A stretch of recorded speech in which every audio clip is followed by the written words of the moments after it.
NCB அலுவலகத்தில் டெல்லியில் ஆஜராகணும்னு சொல்லி அமீர் உட்பட 3 நபர்களுக்கு சம்மன் அனுப்பப்பட்டது. அமீர் என்ன சொல்லியிருந்தாருன்னா, அதுக்கு ஒரு ஆடியோ வெளியிட்டிருந்தார். நான் இந்த விசாரணைக்கு முழு ஒத்துழைப்பு தருவேன் அப்படின்னாரு. முழு ஒத்துழைப்பு தருவேன்னு சொல்லிட்டு இப்ப ஏன் பின்வாங்குறீங்க? ஒரு மாசம் கழித்து அமீர் உள்ள வரும்பொழுது இன்னும் ஒரு மாசத்துக்குள்ள உதயநிதி உள்ள வருவாரா வரமாட்டாரான்னா வருவார். உதயநிதி இப்போ விசாரணைக்குள்ள வருவாரா? நிச்சயமா உதயநிதியும் உதயநிதியுடைய துணைவியாரும் விசாரணைக்குள்ள வராங்க. ஆனால் ஒரு விஷயம் மட்டும் நடக்கும். மோடி சொன்னது இந்த விஷயத்தில் பலிக்கும் அப்படின்ற மாதிரியான விஷயம் தெரியுது. திமுக என்ற ஒரு கட்சி இல்லாமல் போவதற்கான எல்லா சாத்தியக்கூறும் இருப்பதாக இந்த ஒரு விஷயத்திலே இருக்கு. அப்போ இதை தாண்டி 2G வழக்கு இருக்கு, ராசா கனிமொழி இருக்கிறாங்க. தயாநிதியோட ஒட்டுமொத்த சொத்து எவ்வளவு தெரியுமா சொல்லியிருக்காரு? 8.40 கோடி, வெறும் 8,40,00,000. இந்த பக்கம் பார்த்தீங்கன்னா ஸ்பைஸ் ஜெட் விமான நிலையத்தை வாங்குற அளவுக்கு காசு இருக்குது, ஸ்பைஸ் ஜெட் இருக்குது. இந்த பக்கம் சன்ரைசர்ஸ் ஹைதராபாத்னு IPL டீம் வாங்கியிருக்காங்க. அப்போ வெறும் அதாவது சென்னையில் ஒரு வீடு இருந்தாலே முக்கியமான இடத்துல இருந்தாலும் அந்த வீட்டோட மதிப்பு எவ்வளோ வரும்? சாதாரணமாக 5-10 கோடி ரொம்ப எக்கச்சக்கமாக வரும். ஆனால் இவருக்கு வெறும் 8 கோடி தான் இருக்கான். ஒரு முதல்வர் ஒரு குற்றம் சாட்டப்பட்டு சிறையில் இருக்கக்கூடிய ஒரு நபரை பிரச்சார களத்தில் புகழ்ந்து பேசுறது இருக்குல்ல, எந்த மாநிலத்திலும் நடக்காது. இந்த கட்சியை அந்த கொங்கு மண்டலத்தில் வளர்ப்பதற்கு, கரூரில் வளர்ப்பதற்கு ஒரு முக்கிய பங்காற்றிருக்காரு அப்படின்ற வகையில் நன்றி சொல்லார். சரி, உங்கள் கட்சியை கேவலப்படுத்துறதுக்கு அவர் தானே காரணம். பார்த்தீங்கன்னா பிரேக்கிங் போகிற அளவுக்கு இடம் பரபரப்புன்னு பார்த்தாக்கா, சேலத்தில் CM ஸ்டாலின் கமலஹாசன் திடீர் சந்திப்பு, பிரச்சாரம் நடுவே பின்னணி என்ன அங்கே பாருங்க, பயங்கர பிரேக்கிங். இது எப்படி தெரியுமா இருக்கு? ஒரு அலுவனியும் ஒரு புழுவனியும் ஒன்றா சந்திச்ச மாதிரி இருந்துச்சு. ஆனால் இதில் உங்களுக்கு இயல்பாக ஒரு கேள்வி வருது, யார் அலுவனி யார் புழுவனி, கரெக்டா?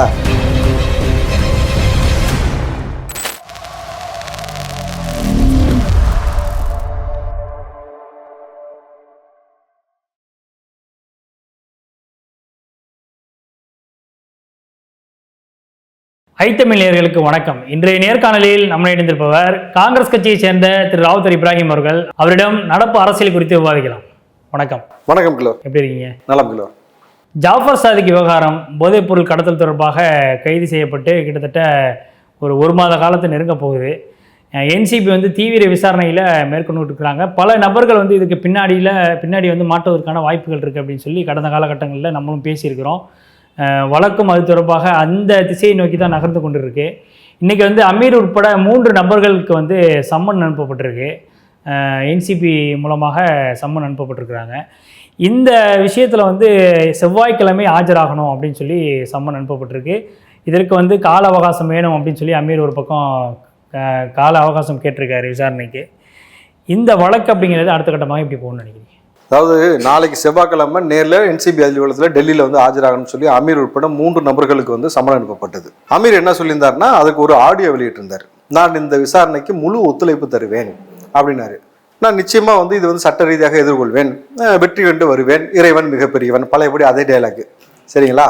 சரி சொல்லியிருந்தாரா? இப்போ முழு ஒத்துழைப்பு தருவேன்னு சொல்லிட்டு இப்ப ஏன் பின்வாங்குறீங்க? நீ முதல்ல ஒத்துழைப்பு தரமாட்டேன்னு சொல்ல, ரொம்ப ஷார்ட் பீரியடா இருக்கு. ஸோ வருவதற்கான நேரம் இப்போ ஒரு சில வேலைகள் இருக்கலாம் அவருக்கு. ஒன்றுமே அதெல்லாம் ஒன்றுமே இல்லை. அவர் என்ன சொல்றாரு, ரம்ஜான் முடிஞ்சதுனே வரேன், அதுக்கப்புறம் என்னை கூப்பிடுங்க, அதாவது கடைசியாக கறி கஞ்சி சாப்பிட்டு வந்துடுறேன், எனக்கு ஒரு வாட்டி கடைசியாக அவகாசம் கொடுங்க, நல்ல கறி கஞ்சி அடிச்சுட்டு வந்துடுறேன், அதுக்கப்புறம் வச்சு நீங்கள் கும்முன்னு குத்துங்க, நான் வாங்கிக்கிறேன் அப்படின்றது தான் அவர் சொல்கிறாரு. ஏன்னா நீங்கள் ஒரு மாதம் காலம் இப்போ ஜாஃபர் சாதிக்க பிடிபட்டு நீங்கள் நேர்மையான நபர்கள், உங்களுக்கு உங்களை எல்லா ஊடகத்திலையும் உங்களை சம்மந்தப்படுத்தி பேசினாங்க. நீங்கள் உங்களுக்கு அந்த வழக்குக்கு சம்மந்தம் இல்லைன்னா நீதிமன்றத்தை நாடி இருக்கணும்ல. இது வரைக்கும் நீதிமன்றத்தை நாடி எனக்கும் இதுக்கும் வழக்குக்கும் சம்மந்தம் இல்லை, என்னை எல்லாம் சேர்த்து வச்சு பேசக்கூடாது அப்படின்னு ஒரு தடை வாங்கியிருக்கணும்ல. ஏன் வாங்கலை? நீங்கள் தான் அவரை கொண்டு போய் அரசியலே அறிமுகப்படுத்துறீங்க. ஜாஃபர் சாதிக்கை அரசியலுக்கு அறிமுகப்படுத்தி, அரசியல் பிரமுகர்களுக்கு அறிமுகப்படுத்தி பணம் கொடுக்க வைக்கிறீங்க. பணம் கொடுத்தோன்னே அந்த பணத்தை வாங்கினோடனே எல்லாத்துக்கும் கேட்குறவனும் அள்ளி கொடுக்குறானே, இவ்வளோ பெரிய பணமாக இருக்கே வந்துட்டு அப்படின்னு சொல்லி எப்படின்னு விசாரிக்கிறத விட்டுட்டு உளவுத்துறை, கியூ பிரான்ச் எல்லாத்தையும் வச்சுட்டு இருக்க முதல்வரும் சரி, உதயநிதி சரி, அதை பற்றி விசாரிக்காமல், பாரியா இந்த அளவுக்கு பணம் வச்சிருக்க, இந்த அளவுக்கு வேலை செய்கிற, நீ உள்ளூரில் வேலை செய்ய வேண்டிய பீஸே கிடையாது ராஜா, வெளிநாட்டில் போய் வேலை செய்ய வேண்டிய ஆளாச்சு அப்படின்னு சொல்லிட்டு தான் அவருக்குன்னு ஒரு துறையை உருவாக்குறாங்க. கரெக்டுங்களா? அயலகத்துறையா அது, அதில் உருவாக்கி அயலகணி துணை அமைப்பாளர் அயலகணின்னு ஒன்று உருவாக்கி அவரை போட்டு நாடு முழுக்க உன்னுடைய இதை நீ பரப்பு அப்படின்னு அவன் என்ன செய்யறான், மெத்த கொண்டு போய் பரப்புறான்.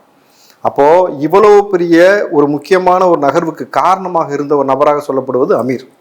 அவரை வச்சு தான் அரசியலுக்குள்ளே போனாங்க. ஏன்னா அரசியல் கான்டாக்ட் அமீருக்கு இருந்ததுனால, உதயநிதி மூலம் சினிமா கான்டாக்ட் இருந்ததுனால ரொம்ப இலகுவாக அவர் உள்ளே கொண்டு போனார். உள்ளே கொண்டு போயிட்டு இந்த வர்த்தகம் என்னாச்சுனாக்கா அது வந்து அரசியல் செய்யாமல் அரசியலுக்குள்ளே உட்காந்துக்கிட்டு மெத்து கடத்துவது, எல்லா நாடுகளுக்கு கடத்துவது, சர்வதேச நாடுகள் இப்போ தலையிட்டு, இப்போ ஆஸ்திரேலியாவில் வந்து நியூசிலாந்தாக இருக்கட்டும், இந்த பக்கம் யூஎஸ்ஆ இருக்கட்டும் தலையிட்டு இந்த வந்து மிகப்பெரிய தீவிர கண்காணிப்பில் போயிட்டு இருக்கு. இதை தாண்டி அந்த நாடுகளும் இப்போ உள்ள வந்து விசாரணையை நடத்தி கொண்டிருக்கிறார்கள். அது வந்து உங்களுக்கு இப்போ தெரியாது, விரைவில் அதற்கான செய்தி வரும்.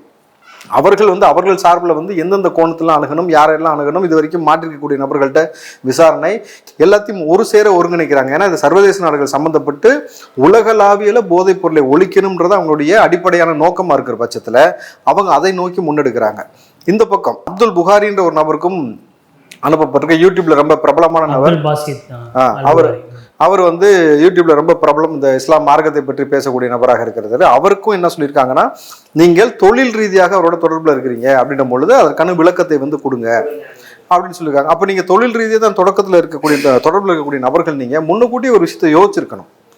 அதாவது திமுக இங்கே இருக்கக்கூடிய இயற்கை வளங்கள், கனிம வளங்களை திருடுது, கள்ளச்சாரம் நல்லச்சாரம் ரெண்டுமே கொடுத்துக்கிட்டு இருக்கு. இந்த பக்கம் பார்த்தீங்கன்னாக்கா பெரும் கொள்ளை பண்ணி பணத்தை கொண்டு போய் பிணத்து கூட வைக்கிறாங்க. 4,000 கோடி எடுத்துருக்கிறாங்க. இந்த பக்கம் லாட்ரி சீட்டு அவங்ககிட்ட இருந்து காசு வாங்கியிருக்காங்க. இந்த பக்கம் ஒரு மெத்து கடத்துறானமோ, இதெல்லாமே மார்க்கத்துக்கு எதிரான விஷயத்தை தான் செய்கிறாங்க. இப்போ திமுக கூட சேர்ந்து செய்கிறான் போது முதல்ல அவன் திமுகவில் இருக்கிறான் போது நீங்கள் அவனை முதலே புறக்கணிச்சிருந்தீங்கன்னா இந்த தேவையில்லாத தலைவலி உங்களுக்கு வந்திருக்காது.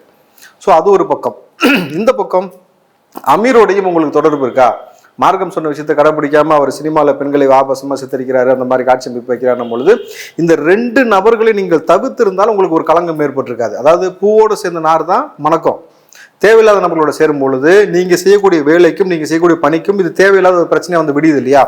இதை ஒரு முன்னுதாரணமாக வச்சுட்டு ஒரு நபர் ஆரம்பத்திலே சரியில்லைன்னு தெரிஞ்சுன்னா அதுலேருந்து விலகி கொள்வது எப்பயுமே உங்களுடைய கௌரவத்தை அந்தஸ்தை குலைக்காது. அந்த ஒரு விஷயம் இருக்குது. இப்போ அமீரை 1 மாதம் கழிச்சு இப்போ கூப்பிட்டுருக்காங்க. அமீர் என்ன நினச்சிட்டு இருந்தாரு, கூப்பிட மாட்டாங்க. அப்புறம் நேற்று என்ன சொன்னார், நான் வந்து சட்டப்படியாக வந்து எதிர்கொள்வேன்னு சொல்லிட்டு ஒரு ஆடியோலாம் போட்டீங்க. இன்னைக்கு எதற்காக உடனே மறுப்பு? உங்களுக்கு ரம்ஜானுக்கு இன்னும் 10 நாளைக்கு மேலே இருக்குது. இல்லை, விளக்கம் கொடுப்பதற்கான ஒரு அவகாசமாக எடுத்துக்கலாம்ல. ஏன்னா இப்போ அவங்க வந்து என்ன ப்ரொசீஜர் ஆரம்பத்துலேருந்து எப்படி நாங்கள் தொழில் ரீதியாக நாங்கள் எப்படி தொடர்பு வைத்திருந்தோம், அவர் எப்படி எங்கிட்ட வந்தாருன்ற ஒரு விஷயத்தை வந்து இப்போ லீகலாக நம்ம வந்து ரெடி பண்ண வேண்டிய ஒரு ப்ரொசீஜர்ஸ் வந்து ஃபாலோ பண்ண வேண்டிய. ஆமாம், ஸ்கிரிப்ட் பண்ண வேண்டிய, ரொம்ப ஷார்ட் டைமில் அதை பண்ண முடியாதுன்றதுனால கூட கேட்டிருக்கேன். அதான் சார், ஸ்கிரிப்ட் பண்ண வேண்டியது இருக்குல்ல, உட்காந்து எல்லாத்துக்கும் ஸ்கிரிப்ட் பண்ணி தானே ஆகணும். அதான் எல்லாத்துக்கும் ஸ்கிரிப்ட் பண்ணுவார் அவர், எல்லாத்துக்கும் அதுதாங்க ஸ்கிரிப்ட் பண்ணி தான் இப்போ அதோட விளைவு தான் இப்போ இருக்கு. நாளைக்கு உங்களை கூப்பிடுவாங்க. அதாவது உங்களுக்கு எப்படி பழக்கம் ஏற்பட்டுச்சு, என்ன மாதிரியான தொடர்பு வச்சிருந்தீங்கன்றதை கூப்பிட்டோன்னே நீங்கள் போய் சொல்லியிருக்கலாம். இன்னைக்கு நீங்கள் வந்து அதுலேருந்து ஒரு விளக்கு கேட்குறீங்க அப்படின்னும் பொழுது சரி விளக்கு கேட்குறீங்க, கடைசியாக ஒரு வாட்டி கறி கஞ்சி சாப்பிட்டுக்கோங்க. 1 மாதம் கழித்து அமீர் உள்ளே வரும்பொழுது இன்னும் 1 மாதத்துக்குள்ள உதயநிதி உள்ளே வருவாரா வரமாட்டாரான்னா வருவார். உதயநிதி இப்போ விசாரணைக்குள்ளே வருவாரா? நிச்சயமா உதயநிதியும் உதயநிதியுடைய துணைவியாரும் விசாரணைக்குள்ளே வராங்க.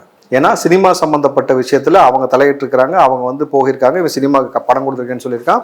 உதயநிதிட்ட எந்த கோணத்தில் அணுகிறாங்கன்னா, முதல் விஷயம் உங்களுடைய ஜாஃபர் சாதிக்கு உங்களுடைய கட்சிக்காரன் 1, 2வது அவன்கிட்ட நீங்கள் பணம் வாங்கியிருக்கீங்க செக்கு, அது இது வரைக்கும் அந்த பணத்தை திரும்ப கொடுக்கவே இல்லை.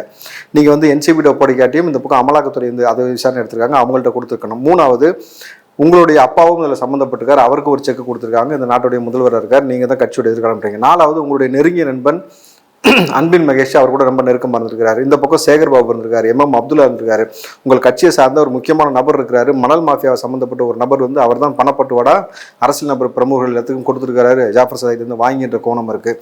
இப்போ பல கோணங்கள் அழுகும் பொழுது முதல்ல அறிமுகமாகி காணொலியோடு இருக்குது செக் வாங்கினது அப்படின்றது, அந்த ஆதாரத்தின் அடிப்படையிலும் இன்னும் ஜாஃபர் சாதிக்கு வந்து அரசியல் பிரமுகர்களோட நான் பணம் கொடுத்துருக்கிறேன், அவர்களோட நான் தொடர்பில் இருக்கேன், நாங்கள் வாக்குமூலம் கொடுத்துருக்கிற அடிப்படையில் 1 மாத இடைவெளிக்குள்ள உதயநிதி, அதாவது தேர்தல் ரிசல்ட் வருதோ இல்லையோ, மக்கள் அதை ஆர்வமாக பார்க்குறாங்களோ இல்லையோ, இதை ரொம்ப ஆர்வமாக எதிர்கொள்கிற அளவுக்கு இந்த வழக்கு வந்து அடுத்த கட்ட நகர்ந்து போகும்.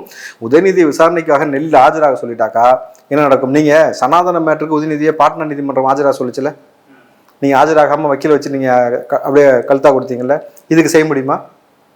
வாய்ப்பே கிடையாது. பாரராஜானா வந்து தான் ஆகணும். நீங்கள் அங்கே போய் உங்களுடைய விளக்கத்தை கொடுக்கணும்.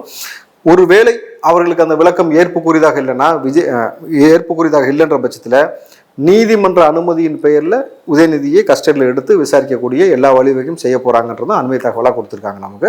ஸோ அப்போ அதன் அடிப்படையில் பார்த்தீங்கன்னாக்கா இந்த அடுத்த கட்டத்தில் ரொம்ப பரபரப்பாக அரசியல் களத்தையே மாற்றக்கூடிய, அதாவது இந்த தேர்தலை விட மிக அதிக ஒரு எதிர்பார்ப்பை ஏற்படுத்தக்கூடிய ஒரு விஷயமாக இந்த மெத்து விவகாரம் இருக்கும். ஆனால் இதை குறித்து ஒரு இடத்துல கூட அவங்க பேசுறதில்லை. திமுக பேசுறது கிடையாது, இது வரைக்கும் தண்ணியில் விளக்கம் கொடுக்க கிடையாது, முதல்வர் கொடுக்க கிடையாது. நீங்கள் ஆனால் எடப்பாடி அவர்களே எதிர்க்கட்சி தலைவர்கள் எல்லாத்தையும் எப்படி விமர்சிக்கிறீங்கன்னா கள்ள தொடர்பு வச்சிருக்கீங்க. உங்க கட்சிக்காரர் என்ன பேசுறாரு இந்த பக்கம், அம்மாவுக்கு 1000 பொண்ணுக்கு 1000, அவருக்குள்ள எப்படி பேசுறாரு, பலன்னு இருக்கிறீங்க, பவன்ஸ் பவுடர் போட்டுறீங்க, 1000 ரூபாய் வந்துருச்சா. இந்த பக்கம் முதல்வர் ஸ்டாலின் என்ன பேசுறீங்க, கள்ள தொடர்பு வச்சிருக்கீங்க. அப்போ ஒட்டு மொத்தமாக பொம்பளைங்க மட்டும்தான் உங்களுக்கு கண்ணுக்கு தெரியுது, கள்ள தொடர்பு மட்டும்தான் உங்களுக்கு தெரியுதுனாக்கா அதுக்கு தான் இந்த பக்கம் எடப்பாடி சொல்லிட்டாரா ஈஸியா. இப்போ கள்ள தொடர்பு வச்சுக்க விவகாரம்லாம் உங்களுக்கு தான் நல்லா தெரியும், அது உங்களுக்கு பழக்கப்பட்ட மேட்ரு தான்.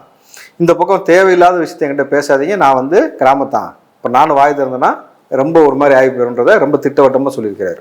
இப்போ இந்த விவகாரத்தை பொறுத்த வரைக்கும் அடுத்த கட்டமாக வேறு, இப்போ நீங்கள் சொல்கிற மாதிரி உதயநிதி ஸ்டாலின் அவர்களும் கிருத்திகா உதயநிதியும் வந்து மாட்டுவாங்க, அடுத்த கட்டமாக விசாரணைக்கு உட்படுத்தப்படுவாங்க அப்படின்னு சொல்கிறீங்க. இதில் வேறு யாராச்சும் வருவதற்கான வாய்ப்புகள் இருக்கா?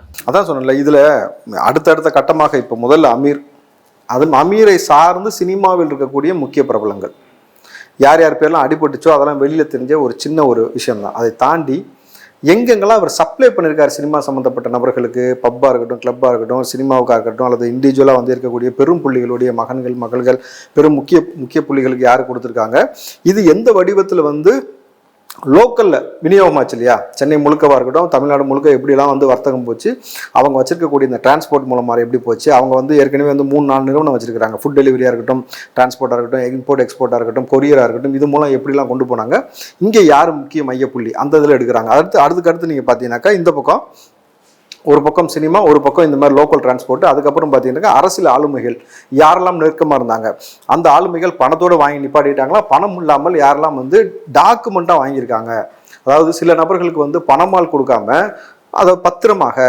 சொத்தாக அந்த மாதிரி கொடுக்கப்பட்டதாக ஒரு தகவல் வந்துகிட்டு இருக்கு. அப்போ அதெல்லாம் யார் சம்மந்தப்பட்டிருக்கா. இதுக்கு அடுத்தபடியாக அரசியல் மூத்த பிரமுகர்கள் யார், ரொம்ப மிக மூத்த பிரமுகர்கள்லாம் யார் ரொம்ப நெருக்கமாக இருந்தது, போய் ஹோட்டல் திறந்து வச்சு சேகர்பாபு போன்ற மிக முக்கியமான நபர்கள் யாருன்னும் பொழுது ஒரு பெரிய ஒரு வட்டத்துக்குள்ள இது வந்து எப்படின்னாக்கா நாளைக்கு அப்படின்றது நடக்காது. இது ஏன்னா இது மிக முக்கியமான பிரச்சனை. நாளைக்கு இது மூலமாக வந்து இங்கே பெரிய ஒரு என்ன சொல்றது ஆட்சி மாற்றம் கூட ஏற்படுவதற்கான எல்லா வழிவகையும் இருக்கணும் பொழுது அந்த நகர்வுகள் ஸ்டெப் பை ஸ்டெப்பாக தான் போகும். மக்கள்லாம் ரொம்ப அவசரப்பட்டு உடனடியாக கைது பண்ணிடணும்னு ஆசைப்படுறாங்க.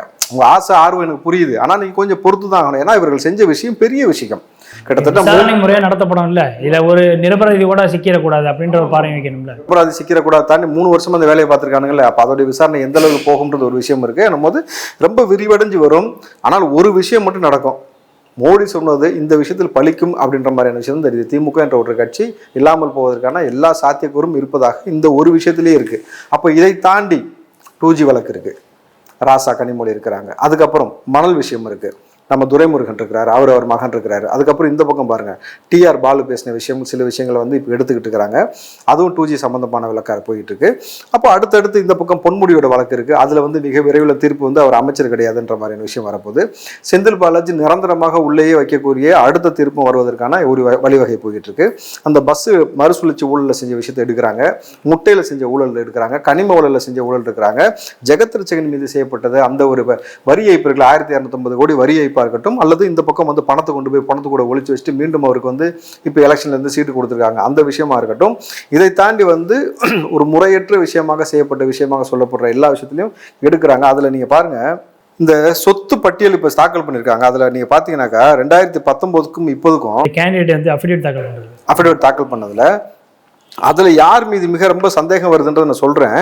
அது ரொம்ப இயல்பாக உங்களுக்கே புரியும். அந்த நபரை வந்து விசாரணை வழக்குள்ள எடுக்க போகிறாங்க. ஏன்னா இது சில நபர்கள் நேரடியாக எங்களுக்கு சொத்து இருக்குன்றது வெளிப்படையாக ஒத்துக்கிட்டாங்க. ஒரு நபர் மட்டும் சொத்தே இல்லைன்னு ஒத்துக்கிட்டு இருக்காரு. அது எப்படி நம்மளால் தூக்கத்தில் கூட அதை ஒத்துக்க முடியாத ஒரு நபராக இருக்கிறாரு. ஸோ அவர் அதை தான் சொல்கிறேன், அது யார் அவர்ன்றதை சொல்கிறேன். அவர் வந்து எந்த அளவுக்கு பணத்தை எப்படியெல்லாம் இப்போ பினாமி பேரில் மற்ற பேரில் மாற்றி வச்சிருக்கிறாரு அப்படின்ற விஷயத்தையும் மேற்கோள் காட்டுறேன். இப்போ கனிமொழி 2019 வந்து அவங்க சொன்னது பார்த்தீங்கன்னா 38 கோடி அசையும் சொத்து, அசையா சொத்து 58 கோடி, ஓவராலாக பார்த்தீங்கன்னா கிட்டத்தட்ட 96 கோடி இருக்கதா சொல்றாங்க. இப்போ அந்த 2019க்கும் இப்போதும் பார்த்தீங்கன்னா 80% சொத்து அவங்களுக்கு கூடி இருக்கு கனிமொழிக்கு. அருண் நேரு மொத்தமாக வந்து பார்த்தீங்கன்னா அசையும் சொத்து அசையா சொத்துன்னு சொல்லி 75 கோடி கணக்கு காமிச்சிருக்காப்புல. அசையும் சொத்து 46, அசையா சொத்து 29ன்ட்டு. கார்த்திக் சிதம்பரம் எங்காலு அவர் வந்து கிட்டத்தட்ட பார்த்தீங்கன்னாக்கா 75 கோடி கணக்கு காமிச்சிருக்கிறாப்புல. கதிரானந்த் யார் சார்? துரைமுருகன் பையன் 88 கோடி கணக்கு காமிச்சிருக்காப்புல. ஓகேங்களா, அது ஒன்று. துரை வைகோ 35 கோடி. கலாநிதி வீராசாமி 42 கோடி. 42 கோடி கணக்கு காமிச்சிருக்காரு. ஆனால் 26 கோடி கடன் இருக்குன்னு சொல்கிறாரு. சரிங்களா, சரி இதெல்லாம் கூட 46 கோடின்றலாம் ஓகே, 46 கோடி சொத்தாக இருக்குது, ஓகே கழிச்சுக்கலான்ட்டு. டிஆர் பாலு 2019 20 கோடி. எவ்வளோ? வெறும் 20 கோடி தாக்கல் பண்ணது. இப்போ 2024 45 கோடி. சரி, இவருக்கும் வந்து கிட்டத்தட்ட பல மடங்கு உயர்ந்திருக்கு, ஓகே, இதெல்லாம் ஓகே. தயாநிதி மாறன், தயாநிதியோட ஒட்டுமொத்த சொத்து எவ்வளோ தெரியுமா சொல்லியிருக்காரு? 8.40 கோடி. வெறும் 8 கோடியே 40 லட்சம். எப்படி ரொம்ப ஏழைங்க அவரு. இந்த பக்கம் பார்த்தீங்கன்னா ஸ்பைஸ் ஜெட்டு விமான நிலையத்தை வாங்குற அளவுக்கு காசு இருக்குது, ஸ்பைஸ் ஜெட் இருக்குது. இந்த பக்கம் சன்ரைசர்ஸ் ஹைதராபாத்னு IPL டீம் வாங்கியிருக்காங்க. இந்த பக்கம் சன் டிவி தமிழ்நாட்டில் மாதிரி தமிழ்நாட்டை தாண்டி இந்தியா முழுக்க எல்லா மாநிலங்களையும் ஒரு சேனல் இருக்குது. அதை தாண்டி வந்து இவங்க அப்பா வந்து பாவம் ரொம்ப கஷ்டப்பட்டவரான்னு கட்சியில் எத்தனை ஆண்டு காலம் இருந்திருக்காரு. அவர் வந்து உங்களுக்கு சொத்துல பங்கே கொடுக்கலையா? இல்லை உங்கள் அண்ணன் இவ்வளோலாம் வச்சிருக்காரு, இதெல்லாம் உங்களுக்கு சொத்துல பங்கே இல்லையா? அப்போ வெறும் அதாவது சென்னையில் ஒரு வீடு இருந்தாலே முக்கியமான இடத்துல இருந்தாலும் அந்த வீட்டோட மதிப்பு எவ்வளோ வரும்? சாதாரணமாக 5 to 10 கோடி வேல்யூவே ரொம்ப ஏறும், எக்கச்சக்கமாக. ஆனால் இவருக்கு வெறும் 8 கோடி தான் இருக்கான். அப்போது இதுலேருந்து அப்பட்டமாக தெரியுதா? வெறும் 8 கோடி தான் கணக்கு காமிச்சிங்கன்னும் போது இது வந்து எல்லோரும் கணக்கு காமிச்சிருக்காங்க. இத்தனை வருஷம் அரசியல் இருக்க நபர்கள் கணக்கு காமிச்சிருக்காங்க. நீங்களும் பரம்பரையாக வரீங்க, பெரிய கோடீஸ்வர குடும்பமாக இருக்கீங்க, நீங்கள் யாருன்றது எல்லாருக்கும் தெரியும். வெறும் 8 கோடி கணக்கு காமிச்சிருக்கணும் பொழுது இதை முறையாக விசாரிக்கணும்னு சொல்லி இப்போ அடுத்த ஒரு விஷயம் மூவ் பண்ணுறாங்க. இது எப்படின்னாக்கா, எப்படி வெறும் 8 கோடி? அப்போ வந்து உங்கள் மகள் பேரில் எத்தனை, மனைவி பேரில் எத்தனை, எதையுமே நீங்கள் காட்டல. எந்த அளவுக்கு வந்து பணத்தை கொண்டு போய் நீங்கள் அப்போ பதுக்கி வச்சிருப்பீங்க, எவ்வளோ பேரை பினாமி ஆக்கியிருப்பீங்க. அப்போ சொன்னது போல் 30,000 கோடி சேர்த்து வச்சிருக்காங்க, 3,000 கோடி சேர்த்து வச்சிருக்காங்கன்ற பணத்தெல்லாம் அப்போ நீங்கள் எந்த அளவுக்கு சாமர்த்தியமாக உங்களால் வந்து சரி கட்ட முடிஞ்சுன்னா வெறும் 8 கோடி கணக்கு அமைச்சிருப்பீங்க.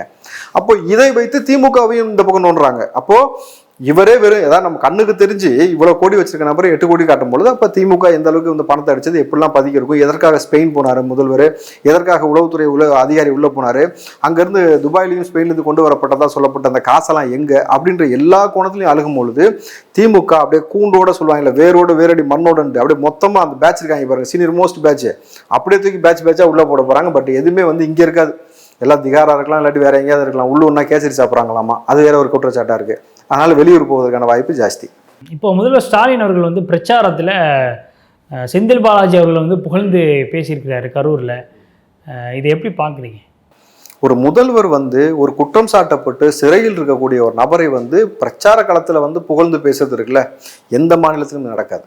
இவர் தான் செந்தில் பாலாஜி குறித்து அவ்வளவு பேசினாரு. அவர் என்ன பேசுறாரு பாருங்களேன். இங்க வரவில்லை என்றாலும் தன்னுடைய பணிகள் மூலம் நம் உள்ளங்களை பெற்றிருக்கக்கூடிய சகோதரர் செந்தில் பாலாஜி அவர்களுக்கும் மாவட்ட கழக செயலாளர்களுக்கும் நிர்வாகிகளுக்கும் என்னுடைய நன்றியையும் வாழ்த்துக்களும்.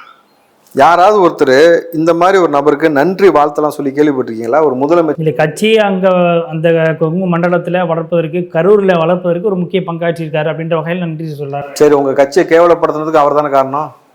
இல்லை, இது மாதிரி ஊழல் வழக்கு அப்படின்றப்போ எல்லா நபர்கள் மேலேயும் இருக்கு, அதிமுக தரப்புலையும் இருக்கு. சார் நான் என்ன சொல்றேன், ரூலிங் பார்ட்டி, நான் எந்த கட்சியிலுமே இல்லைன்னா சொல்ல, ரூலிங் பார்ட்டி உங்கள் கட்சி நபர் சாதாரண பாமரன் குடிக்கிற குவார்ட்டர்லேருந்து கூட பாட்டிலுக்கு 10 ரூபாய் எக்ஸ்ட்ரா வாங்கி அந்த காசை கொண்டு வந்து உங்களுக்கு கொடுத்துருக்காப்புல. இவருடைய பீரியடில் மட்டும்தான் யாருக்குமே முளைக்காத, எந்த விலங்குகளுக்கும் நடக்காத ஒரு சம்பவம் அணிலுக்கு வாய் முளைச்சிருக்கு. இந்த மாதிரி விஷயம்லாம் செஞ்சிருக்கிறாரு, குற்றவாளின்னு சொல்லி நீதிமன்றத்தில் இருக்கிறாரு. அவரை வந்து ஒரு முதல்வர் புகழ்ந்து பேசுவது இது மோசமான முன்னுதாரணமா இல்லையா? அப்போ இங்கே என்ன குற்றச்சாட்டு வேணா செய்யலாம். திமுகவில் இருந்துட்டு அவங்க தலைமைக்கு வந்து கட்டுக்கட்டாக பணத்தை கொண்டு போய் கொடுத்துட்டு அவங்க கூட நம்ம இருந்தோம்னாக்கா எந்த குற்றச்சாட்டும் குற்றம் இல்லைன்றது மாதிரிலாம் அவர் பேசுறாரு. அந்த பேசுவதற்கான பொருள் அப்படித்தான் எடுத்துக்கொள்ளப்படும். அப்போ இது ஒரு எவ்வளவு மோசமான முன் உதாரணம் இல்லை? ஏற்கனவே வந்து அவர் இன்னொரு விஷயம் என்ன சொன்னாரு, அம்மாக்கு 1000 பொண்ணுக்கு 1000, சரி அதே மாதிரி கொடுத்த வாக்குறுதி 100% நிறைவேற்றி விட்டேன்னு சொன்னார்ல. அப்போ இப்படி பண்ணிட்டு இருக்காரு முதல்வர். இது எப்படி நம்ம ஏற்புரிதா இருக்கும் சொல்லுங்க பார்ப்போம். செய்த சாதனை பத்தி ஒண்ணுமே பேசலையே. இப்போ இல்லை இப்போ இந்த விஷயத்தை பொறுத்த வரைக்கும் அவர் செய்த சாதனைகளை பற்றி சொல்லலை அப்படின்னாலும் கூட சில விஷயங்கள் நாங்கள் இவ்வளோ பண்ணியிருக்கோம் அப்படின்றதையும் அவருக்கு ஒரு சில இடங்களை கோட் பண்ணி காட்டிட்டு தானே இருக்கிறாரு. என்னத்தை காட்டுறாரு? இல்லை நம்ம சொல்லாதையும் செய்வோம், மகளிர் உதவித்தொகை அது மாதிரியான சில விஷயங்களை கோட் பண்ணி காட்டுறாங்கல்ல. மகளிர் உரிமை தொகையை கோட் பண்ணி காட்டுற விஷயத்துல இன்னொரு விஷயம் நான் சொல்றேனே, கனிமொழி கூட இப்போ அந்த விஷயத்த பேசியிருக்கிறாங்க. அதாவது எப்படின்னாக்கா, ஒரு பிரச்சார கூட்டத்தில் சொல்கிறாங்க, நாங்கள் வந்து அடுத்த ஆட்சி ஜெயிச்சிட்டோம்னாக்கா உங்களுக்கு வந்து இந்த மினிமம் பேலன்ஸ்லாம் வந்து இல்லாமல் இருக்கனால உங்களுக்கு காசு பிடிக்கிறாங்க, பிடிச்சிடுறாங்கல்ல, அது மாதிரி மீறி பிடிக்க மாட்டாங்க அப்படின்ட்டு. இந்த அம்மா நம்ம ரிசர்வ் பேங்க் ஆர்பிஐல இந்த அம்மா தான் கையெழுத்து போடுறாங்க. அவங்களுடைய ஆட்சி இந்தியா கூட்டணி வந்துருச்சு அப்படின்னா அதை செய்வோம் அப்படின்னு சொல்கிறாங்க. அதுக்கான வலியுறுத்துவோம். அதை நீங்கள் சொல்லக்கூடாது. ஃபஸ்ட்டு யார் பிரதமர் கேண்டிடேட் அவங்க தான் சொல்லணும். அது யாருன்னே தெரியாத போது நீங்கள் எப்படி ஒரு உருட்டு விட்டுறீங்க? அது ஒன்று இருக்கா. ரெண்டாவது, இந்த அம்மா இன்னொரு விஷயம் சொல்கிறாங்க, மகளிருக்கு 1000 ரூபாய் கொடுக்குறாங்கல்ல பெண்களுக்கு, அதேமாதிரி கல்லூரி பெண்களுக்கு 1000 ரூபாய் கொடுக்குற மாதிரி மாணவர்களுக்கு இப்போ 1000 ரூபாய் நாங்கள் கொடுக்க போகிறோம் அப்படின்னு சொல்கிறாங்க. எதுக்கு இப்படி கொடுத்துட்டு இப்படி வாங்குறதுக்கா? நீங்கள் உள்ளபடி மாணவர் பிள்ளைகள் மீது அக்கறை இருக்கக்கூடிய அரசாங்கம் என்ன என்ன செஞ்சிருக்குன்னு தெரியுமா? நீங்கள் முதல்ல மாணவர்களுக்கு பேருந்துக்கு இலவசமாக கொடுக்குறீங்களா? ஸ்கூல்ஸ் அண்ட் காலேஜுக்கு இலவசமாக கட்டணம் கொடுக்குற மாதிரி மாணவ பிள்ளைகள் படிப்பதற்கு கொடுத்த லேப்டாப்பை ஏன் நிப்பாட்டினீங்க? அதை கொடுத்துருக்கணும். ரெண்டாவது, அந்த மாணவர்களுடைய நலனை பாதுகாக்கிறது போல எப்படி பள்ளியில் படிக்கக்கூடிய பிள்ளைகள் மட்டும்தான் ஏழ்மை நிலையில் இருக்கா, சாப்பிடாம போகுதா? கல்லூரி படிக்கக்கூடிய பிள்ளைகள் எவ்வளோ ஏழ்மை நிலையில் இருக்காங்க, சாப்பிடாம போகிறாங்க, அவசர கதியில் போகிறாங்க, எவ்வளோ பிரச்சனை இருக்குல்ல. இந்த 1000 ரூபாய்க்கு பதிலாக எல்லா கல்லூரிகளிலும் நீங்கள் அரசாங்க கல்லூரிகளில் அம்மா உணவகம் போல நீங்கள் அரசாங்க உணவகம்னு ஒன்று ஆரம்பிச்சு அந்த மாணவ பிள்ளைகள் இலவசமாக உணவு இருந்துங்கன்னு சொல்லணும். ஒரு இட்லி 1 ரூபா, 5 இட்லி அவங்க சாப்பிட்றாங்கன்னு வச்சுங்களேன், ஒரு மாதம் முழுக்க அவங்க அந்த மாதிரி ஒரு வேளை உணவு எடுத்துட்டாக்கா அந்த 1000 ரூபாய் தானே வரும். அப்போ எல்லா மாணவ பிள்ளைகளும் காலையில் வந்தீங்கன்னா அந்த உணவு எடுத்துங்க, மதியானம் வர பிள்ளைங்க மதியானம் உணவு எடுத்துங்கன்னு சொல்லி அப்படி ஒரு ஸ்கீமை நீங்கள் அனௌன்ஸ் பண்ணி கொண்டு போயிருந்தீங்கன்னா இது உள்ளபடி அந்த மாணவ பிள்ளைகளுக்கு உதவும். நீங்கள் இன்னைக்கு மெத்து வரைக்கும் இந்த தமிழ்நாட்டில் ரொம்ப ஈஸியாக ஸ்ப்ரெட் பண்ண வச்சிட்டீங்க, கஞ்சா மெத்து எல்லாமே இப்போ சாராயான்ட்டு. அப்போ இந்த பிள்ளைகளுக்கு நீங்கள் ஏற்கனவே 1000 ரூபாய் கொடுத்ததுக்கு துரைமுருகன் என்ன சொல்கிறீங்க? அம்மாவுக்கு 1000, பொண்ணுக்கு 1000, பாய் ஃப்ரெண்ட் வச்சுக்க, ரகசியமாக ஃபோன் ரீசார்ஜ் பண்ணிட்டு சினிமாவுக்கு போ, ஊர் சுற்றுன்னு சொல்கிறீங்க. அப்போ பொம்பளை பிள்ளைகளுக்கு இப்படி சொல்லிக் கொடுக்குறீங்க, ஆம்பளை பசங்களுக்கு அடுத்து என்ன சொல்லிக் கொடுப்பீங்க?